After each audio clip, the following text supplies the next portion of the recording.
नमस्कार मंडळी, आपलं स्वागत आहे आमच्या यूट्यूब चॅनलवर.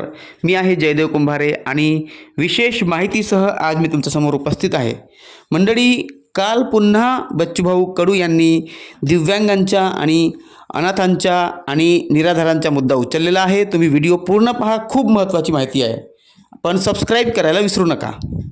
खरं तर पहिल्यांदा या गोष्टीचा एक आनंद आहे, पण काही वेदना पण आहे का एकनाथजी शिंदे साहेबांनी एक मंत्रालय दिव्यांगासाठी स्थापन केलं आणि हे देशातलं पहिलं दिव्यांग मंत्रालय ठरलेलं आहे.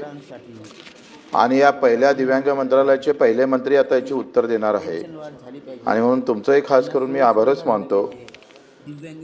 या दिव्यांग मंत्रालयाला बळकटीकरणाचं काम खऱ्या अर्थानं केलं पाहिजे आणि म्हणून माननीय मुख्यमंत्री देवाजी फडणवीस साहेब यांनी माझं रायगडचं उपोषण झालं आणि नंतर मोजरीचं 7 दिवसाच्या उपोषणानंतर त्यांनी काही निर्णय एका वर्षाच्या अगोदर सभापती महोदय घेतले गेले. आता 1 वर्षाच्या अगोदर जर निर्णय झाले असेल आणि 1 वर्षानंतर मुख्यमंत्र्यांना आदेश दिले आणि तरी सुद्धा तुमचं डिपार्टमेंट काम करत नसेल तर हे मुख्यमंत्र्याच्या आदेशाची अवहेलना आहे. मग ह्याच्यात मंत्र्यावर कारवाई करायला पाहिजे का, सचिवावर कारवाई केली पाहिजे का? कारण तुम्ही सांगतो का सावे साहेब, तुम्ही अतिशय चांगलं काम करत असताना दिव्यांगासारखाचं पुण्य करणारं काम तुमच्या हाती आलं असेल आणि मुख्यमंत्र्यांना काय निर्देश दिले? दिव्यांगाच्या कर्जमाफीचा विषय होता, यामध्ये मंत्रिमंडळाच्या मान्यतेकरिता सादर करावं असा डायरेक्ट आदेश आहे आणि 1 वर्ष झालं सादर करत नाही. केवढी दुर्दैवी गोष्ट आहे. असे किमान आम्ही सांगतोय असे 15 मागणीच्या बाबत आम्ही ज्या मागण्या केल्या त्याबाबत असेच निर्देश आहे, पण काही केलं नाही 1 वर्षात. कशाला लक्षवेधी करावं लागलं असते? कशाला 97 मांडावं लागलं असतं? दिव्यांगांना 6,000 रुपये महिना, दिव्यांगाचं स्टॉलचं धोरण असलं पाहिजे, उद्योग आणि क्रीडासाठी एक नवीन धोरण आखलं गेलं पाहिजे. दिव्यांगांना अंत्योदय कार्डाची योजनाच नाही आहे, उपाशी राहायचं बिचारा. सर्वोच्च न्यायालयाचा 2013चा निर्णय आहे, त्याच्यानंतर 2014ला केंद्र सरकारनं शासन निर्णय केला, आपण केला का दिव्यांगांना अंत्योदय देण्याची गरज आहे, अंत्योदय कार्डात समाविष्ट करण्याची गरज आहे. नाही केलं. बजेटमध्ये 5% निधी आमचा वाटा आहे दिव्यांगाचा. तुम्ही तो देता काय? 1400 कोटी पाहिजे, 35,000 कोटी, फक्त 1400 कोटी आणि ते कर्मचाऱ्यासाठी, तोही खर्च कर्मचाऱ्यासाठी होते. म्हणजे कायदा न पाळणारं सरकार अशी आपली प्रतिमा जाऊ नये. राष्ट्रीय व राज्य निधी निर्माण करणे, 3 चाकी सायकलवर बंधन आणणे, कारण 2 पाय तुटलेले असताना हातानं 3 चाकी तर हातही चालला जातं, हे अशा सायकली वाटप करू नये. किमान त्याच्या इलेक्ट्रॉनिक असेल अशा काही. आजकाल काय 3,000 भेटतं, फोटो काढतं, वाटून देतं सायकली. बंद करा. या उद्योग क्रीडा धोरणाच्या बाबतीत बार्टीच्या धर्तीवर दिव्यांग प्रशिक्षण संस्था एखादी काढता येईल का दिव्यांगासाठी? मूक बधिरांना 10वी नंतर शिक्षणच नाही आहे. काय देश आहे आपला? पुऱ्या देशात व्यवस्था अशी आहे का 10वी पर्यंत शाळा आहे, 10वी नंतर शाळाच नाही, 11वी नाही, 12वी नाही, पदवीधर नाही, काहीच नाही. शिकू नका आणि नोकरीसाठी मागतोय पदवीधर, त्याला 12वी पास मागतोय आणि हा आहे 10वी पास. काहीतरी करावं लागेल. अंगणवाडी मदतनीस असेल, पोलीस पाटील असेल, तिकडे तुमचा कोतवाल असेल, बाकीच्यांना 10% गुण देतोय एकल महिलाला, यांना काय देत नाही? 10% गुण अतिरिक्त दिलं पाहिजे. ह्या लहान लहान गोष्टी. आमदार निधी 30 लाख खर्च करायला पाहिजे, कोणी आमदार खर्च करत नाही. 30 लाख, काही बंधन नाही. हे विचारा, हे तुमचं काम आहे. दिव्यांग भवन, दिव्यांगांना आता तर एक नवीन अफलातून कारभार केला तुमच्या मंत्रालयानं, म्हणजे विशेष सहाय्य. त्यांनी काय केलं? मुद्दा पुन्हा उचललेला आहे का तुम्हाला दाखला पाहिजे, मयोचा जॉब कार्ड, दिव्यांग जॉब कार्ड एमआरजेस वर जाऊ शकतो. 2 पाय नसणारा माणूस एमआरजेस वर जाईल, तुम्ही जॉब कार्ड मागताय. ते विशेष सहाय्यवाले यांना सोयी सुविधा. म्हणजे कधी कधी तर असं वाटतंय का प्रश्न मांडल्यापेक्षा 2 कानपडीत माराव की काय, अशी अवस्था आहे. इथं मागितलं दारुशीचं कार्ड, काय गरज आहे? दारुशीचं कार्ड सर्वे 2002 नंतर संपुष्टात आला. मी हे रेकॉर्ड वरून काढतोय. हा बिलकुल बरोबर आहे. ते आता गावात येतंय, थोडासा डीएनए मध्ये किंवा रक्तातला दोष आहे साहेब. आता तुम्ही वरच्या सभागृहामध्ये आला. बरोबर आहे. अतिशय मी सॉरी करतो, सॉरी मागतो, ते चुकून शब्द. दारुशे खालील प्रमाणपत्र संपला. दारुशे 2002 ला विषय संपला. आता ते प्रमाणपत्र भेटत नाही. हे कुठलेच कागदपत्र कुठे उपलब्ध नाही आहे, ते आपण दिले पाहिजे. याबाबत आपण तातडीनं निर्णय घेणं गरजेचं आहे. 4 प्रश्न आहे, म्हणजे 4 घटकावर आम्ही बोलतोय. हा घटक सभापती महोदय अतिशय दुर्लक्षित घटक आहे. भीक मागणारे भिकारी असेल, तुमच्या कायद्यामध्ये त्या ह्याच्यामध्ये अजूनही भिक्षुक येतं. भिक्षुक हे वेगळा अर्थ आहे आणि भिकारी हा दुरुस्त करा. कारण भिकारी जे लोक आहे त्याला आपण भिक्षुक म्हणणं हे सोयीचं होणार नाही. काही वारकरी संप्रदायामध्ये, काही बौद्ध समाजामध्ये भिक्षुक असं म्हटलं जातं आणि म्हणून अशा प्रकारचा जो काही याच्यात शब्द उल्लेख येत आहे तो लगेच काढला पाहिजे. आता भिकारीमध्ये पण 2-3 गोष्टी आहे का ज्या गुन्हेगारीतून येलेले, काही आजारपणामुळे. आता काय IAS ऑफिसर सापडला होता पुण्याला, तो बिहारचा होता, तो पागल होता, त्यानंतर सापडला का IAS ऑफिसर होता, मानसिक रुग्ण होता, बिचारा पडला गेला रस्त्यावर. काही गरिबीतून आलेली भिकारीचा वर्ग आहे, यावर काही निर्णय घेत नाही. आपला अधिनियम आहे 1959चा, पण काही नाही. कलेक्टरला जबाबदारी दिली, SP ला दिली, काही काम करत नाही. इथून बाहेर निघालो ना आपल्या मंत्रालयाच्या सोबत भीक मागणारी पोरं सापडतात आपल्याला.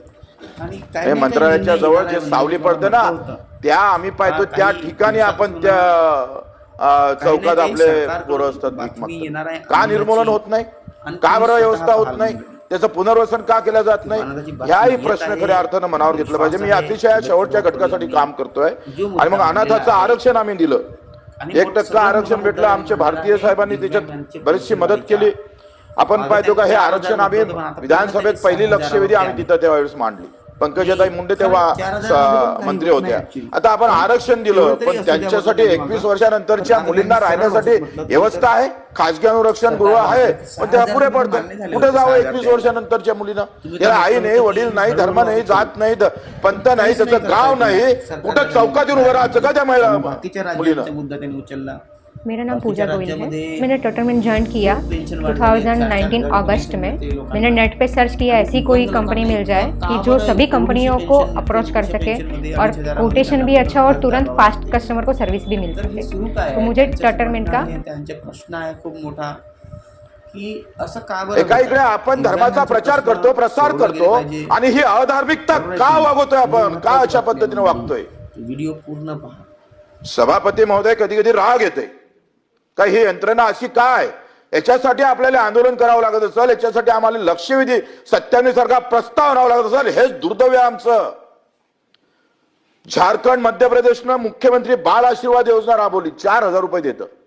माझं काय मत आहे, एक योजना राबवा. कोणताही अनाथ, 2 प्रकारचे अनाथ आहे, ज्याला आई वडील आहे पण ते मरण पावले, पण त्याची जात आहे, गाव आहे, कुठं ना कुठं ठिकाण आहे. पण काही अनाथ असे आहे का त्याला आई वडील माहीतच नाही, कोणत्या धर्माचा आहे, जातीचा आहे, कोणतं गाव माहीत नाही. या लोकांसाठी त्याचा 21 वर्षापर्यंत घर झालं पाहिजे. करा व्यवस्था. आपण टाउन प्लॅनिंगमध्ये, आपण नगरपालिकेमध्ये जागा सोडतोच, लेआउट पाडतोय, ठेवा. जशी 10% आपण याच्यासाठी ठेवतोय ओपन प्लेस, त्यासाठी तशा अनाथासाठी एखादा 3% ठेवा, 1% ठेवा. काय व्यवस्था जागेसहित त्याची व्यवस्था, तो मुक्त वसाहत योजना आहे त्याप्रमाणे अनाथासाठी जागेसहित घरकुलाची व्यवस्था करा. कुठं राहील तो, कसा राहील, कुठं भीक मागन तो? आणि म्हणून याच्यासाठी मी एक योजना सुचवली होती का संजय गांधी आणि बाल संगोपन जर एकत्रित केलं तर 5,000 रुपये महिना तिला भेटू शकतं.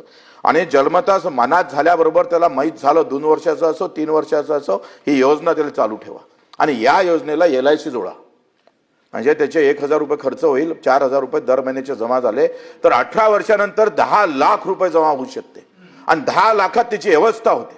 हे जर आपण व्यवस्थित केलं तर तो अनाथ किमान त्याला तो सन्मानानं थोडं जगू शकेल. त्यासाठी आपण उपाययोजना केली पाहिजे. आणि घरासाठी, त्याच्या घरकुलासाठी किमान घर तरी झालं पाहिजे. बालसंगोपनचे तर पैसे भेटतच नाही, वर्ष भेटत नाही, 4-4 वर्ष मंजुरीला लागते. याच्यावर सुधारणा करणं गरजेचं आहे. आणि तिसरं आहे शेवटचं माझं, एकल महिला, म्हणजे दिव्यांग, एकल महिला आणि भिकारी आणि अनाथ हा शेवटचा घटक आहे. आणि या घटकासाठी मला वाटते फार लोक फार समोर येत नाही, कारण हे मतदानात परिवर्तित होत नाही. हा याच्यातला दोष आहे.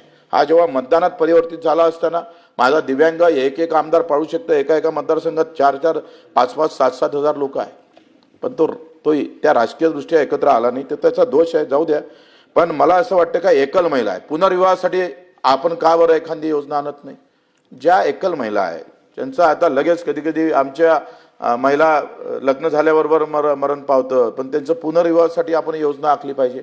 त्यांच्या मुलींच्या कन्यादानासाठी चांगली योजना, त्याला त्या सगळ्या गोष्टीनं हे कामं करणं. हे काय का आपल्या आतापर्यंतच्या काँग्रेसच्या डोक्यात आलंच नाही, पण आमच्या तर डोक्यात आलं पाहिजे का नाही? त्यांना डोकं होतं नाही होतं हा नंतरचा भाग आहे याच्या बाबतीत, पण त्याच्यावर बोलत नाही. ठीक आहे, पण हे यांना मुद्दामून समजलं पाहिजे म्हणून मी बोलतो आहे. दर्जेदार शिक्षण, एकल महिलांच्या मुलांसाठी दर्जेदार शिक्षण भेटलं पाहिजे, चांगल्या शाळेमध्ये घातलं पाहिजे त्याला. त्या एकल महिला आहे, मग एकल महिला असू, शेतकरी असू शकतं, एकल महिला भांडे घासणारे असू शकतं, एकल महिला ही भूमिहीन असू शकतं. ह्या सगळ्यांसाठी एक चांगलं धोरण आपण GR काढला, आपण याच्यामध्ये पुढाकार घेतलेला दिसतं मला. आपण शासन निर्णय केलेला होता आणि त्यानंतर 22 मे 2026चा शासन निर्णय आहे. पण याच्यात सगळे ना 33 अधिकारीची समिती बनवली, काही 10 प्रतिनिधीची पण समिती बनवा. आम्हाला डोकं असतं, आम्ही पण चांगल्या योजना आणि आम्ही ग्राउंडवर राहतो. मग 33 अधिकाऱ्याच्या समितीसोबत एखादी आमच्या आमदारांची एक समिती जर बनवली, महिलाच आमदाराची बनवा, आम्हाला नका घेऊ, पण त्यांची काहीतरी बनवा ना, त्यांना पण ते स्थान द्यावं अशी विनंती करतो.